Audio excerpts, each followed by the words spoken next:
Hello children, hope all of you are fine. Meeting y'all after a long time. Now today we will start with a new chapter in your English 2 book, that is Wind Chime, Course Book 5, A School with a Difference. Okay? So please children open to page 28 and 29 in your English 2 book. Now, A School with a Difference is a story written by E.V. Lucas. So, who's the author? The author is E.V. Lucas. E.V. Lucas was an English writer of essays, biographies, short stories, novels, plays, and poems. And in addition to being an editor, he was also a publisher, okay? He was not only an editor, but he was also a publisher. Now this story is about Miss Bean's School, okay? Miss Bean's School was a very unique school. It was a very unique school, and the narrator went to visit Miss Bean's School. And he heard a lot about this school, and when he arrived at the school, there was no one inside except a girl who was about 12, and her eyes were covered with a bandage. And there was also a little boy not more than 8 years old. Now, how did Miss Bean look? Miss Bean was a very kind-hearted and an understanding lady. Okay, she was middle-aged, she was kind, and she was understanding. Okay, and her hair was beginning to grey. She was also plump in a way that would be comforting to a homesick child. Now, what do you mean by the word plump?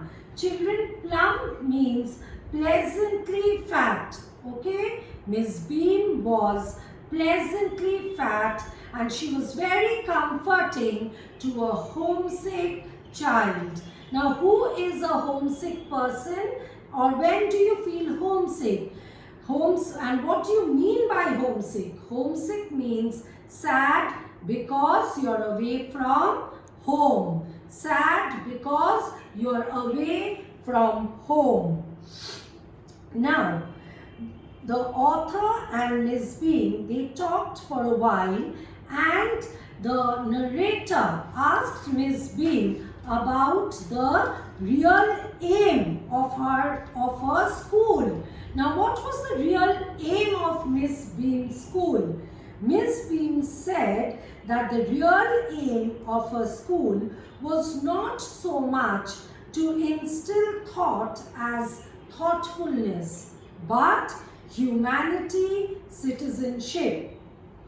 That was the ideal that Miss Bean always had, and happily there were parents good enough to trust Miss Bean to try and put it into practice. So the real aim of Miss Bean's school was not to instill thought as thoughtfulness, but to instill humanity among the students, and she got full support from the parent, okay, all of whom were very much interested in putting their children into Miss Bean's school.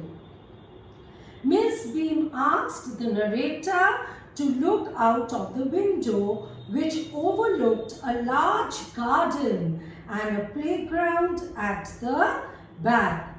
Miss Bean asked the narrator, okay, that what did you see? The narrator said he saw some beautiful grounds and a lot of jolly children. But what perplexed the narrator and pained him too was that they were not as healthy and active as the narrator wished for. The children did not look as healthy and active as the narrator looked for. Is that clear, children? Okay? For today, we will do this much of the chapter. We will continue this on the next class. Is that clear? We will continue this. So please revise. And another thing, children, the most important thing, please do not forget to wear a mask at home. You should do that. You should sanitize your hands and converse in English with your parent, with your siblings, with your cousins. Okay, children? Okay, bye-bye.